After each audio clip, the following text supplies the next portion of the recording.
Hello, this is an excerpt from Up From Rising Boyhood Days by Booker T. Washington. After the coming of freedom, there were 2 points upon which, particularly, all the people agreed that they must change their names and that they must leave the old plantation for at least a few days or weeks in order that they might really feel sure that they were free. Now, the colored people felt that it was far from proper for them to bear the surname of their former owners. This was one of the first signs of freedom. When they were slaves, a colored person was simply called John or Susan. If John or Susan belonged to a white man by the name of Hatcher, sometimes he was called John Hatcher, or often Hatcher's John. But there was a feeling that this did not denote a free man, and so in many cases John Hatcher was changed to John S. Lincoln, the initial S standing for no name. Most of the colored people left the old plantation for a short while, at least to try their freedom on to see how it felt. My stepfather did not belong to the same owners as did my mother, and as soon as freedom was declared, he sent for my mother to come to the Kanawha Valley in West Virginia.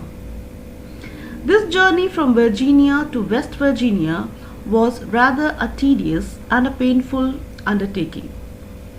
What little clothing and a few household goods we had were placed in a cart, but the children walked a greater portion of the distance, which was several hundred miles. It took us several weeks, and the most of the time we slept in the open air and did our cooking over a long fire out of doors. Finally, we reached our destination, a little town called Maiden. The little town called Malden. Malden was right in the midst of the salt furnaces. My stepfather had already secured a job at a salt furnace, and he had also secured a little cabin for us to live in. Our new house was worse than the one we had left on the old plantation in Virginia. At a poor plantation cabin, we were at all times sure of pure air. Our new house was in the midst of a cluster of cabins crowded together with no sanitary regulations. The filth about the cabins was intolerable. Our neighbors were colored people. Quarrels and fights were frequent. Though I was a mere child, my stepfather put me and my brother at work in one of the furnaces. The first thing I ever learnt in the way of book knowledge was while working in this salt furnace. Each salt packer had his barrels marked with a certain number. The number allotted to my stepfather was 18. At the close of the day's work, the boss of the packers would come around and put 18 on each of our barrels, and I soon learned to recognize that figure, though I knew nothing about my other figures or letters. I recall that I had an intense longing to learn to read. I determined if I accomplished something else in life, would in some way get enough education to enable me to read newspapers. So I induced my mother to get hold of a book for me. In some way, she procured an old copy of Webster's Blueback spelling book, which contained the alphabet followed by such meaningless words as ab, b, k, d. I began at once to devour this book. I tried in all the ways I could think of to learn it. All without a teacher, in a few weeks I mastered the greater portion of the alphabet. In all my efforts to learn to read, my mother shared fully my ambition, though she could not read or write. About this time, the question of having some kind of a school for the colored children began to be discussed by members of the race, as it would be the first school for Negro children in that part of Virginia.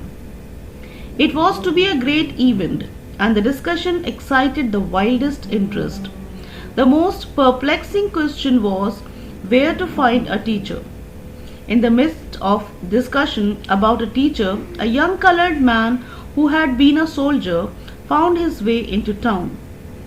Each family agreed to pay a certain amount per month with the understanding that the teacher spent a day with each family.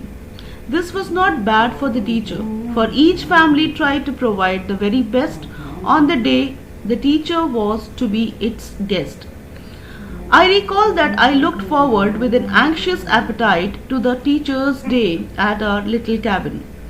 This experience of a whole race beginning to go to school for the first time parents one of the most interesting studies in the development of any race. As it was a whole race trying to go to school, few were too young and none too old to make the attempt to learn. Not only were day schools filled, but night schools as well.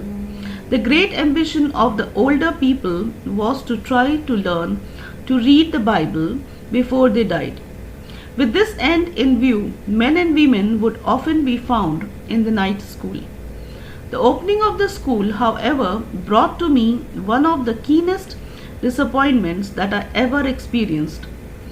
I had been working in a salt furnace for several months, and my stepfather had discovered that I had a financial value. So when the school opened, he decided that he could not spare me from my work. This decision seemed to cloud my every ambition. However, I was determined to learn something anyway. After a while, I succeeded in making arrangements with the teacher to give me some lessons at night. These night lessons were so welcome that I think I learned more at night than the other children did during the day. But my boyish heart was still set upon going to the day school, and I let no opportunity slip to push my case. Finally, I was permitted to go to the school in the day with the understanding that I was to rise early in the morning and work in the furnace till 9 o'clock, and return immediately after school closed in the afternoon for at least 2 more hours to work. The schoolhouse was some distance from the furnace, and as I had to work till 9 o'clock and the school opened at 9, I found myself in a difficulty. School would always begin before I reached. To get around this difficulty, I yielded to a temptation. There was a large clock in a little office in the furnace. On this clock, all the 100 or more workmen depended to regulate their hours of work. To reach school, I moved the clock hands from 8:30 to the 9 o'clock mark. This I did each day till the furnace boss discovered that something was wrong and locked the clock in a case. I did not mean to inconvenience anybody. I simply meant to reach that school in time. At school for the first time, I was confronted with 2 other difficulties. In the first place, I found that all the other children wore hats and caps on their heads, and I had neither hat nor cap.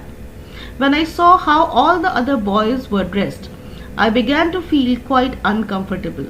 As usual, I put the case before my mother, and she explained to me that she had no money with which to buy a store hat, but that she found a way to help me.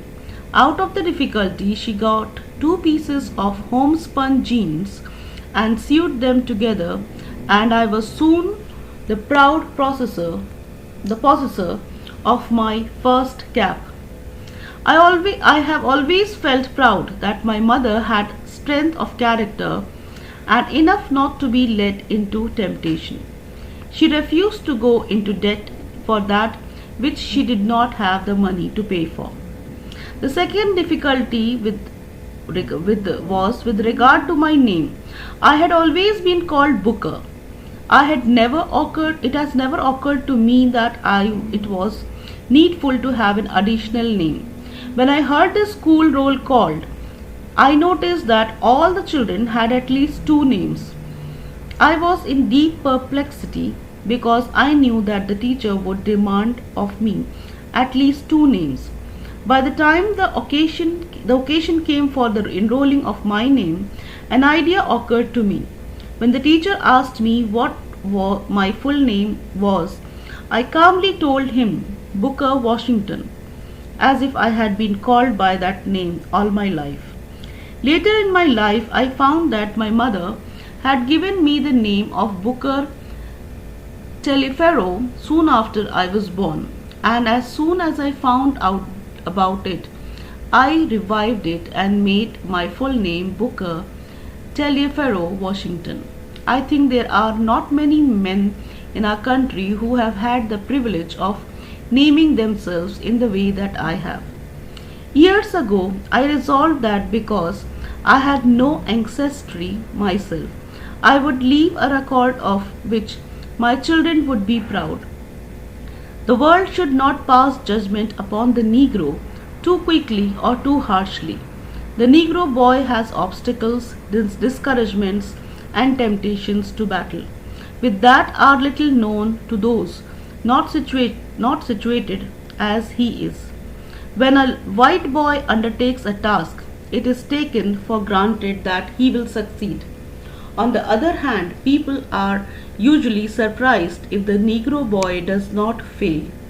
In a word, the Negro youth starts out with the presumption against him.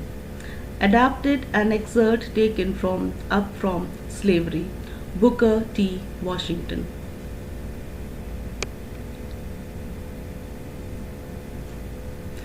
Respond to the question, in general, do you think that changing one's name or surname is enough to overcome discrimination? Do people discriminate only when they come to know one's name? Summarize why do people discriminate and how we can change it. It is not that one should write a summary of what you have just heard. It is in general write what is discrimination and how that discrimination can be avoided, how you can change, whether it is the name, race, color that brings in discrimination or is it something else and how you can avoid it. Thank you very much for listening.